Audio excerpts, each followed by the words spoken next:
ادامه یک عدد تخم مرغم داخلش میریزم.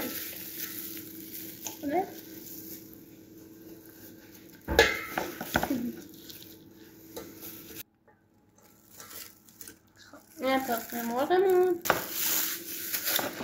و دیگه گردو شکلات اونو بعدن میزنیم، اونو آخر کار میریزیم. حالا آردمون، آرد سفید.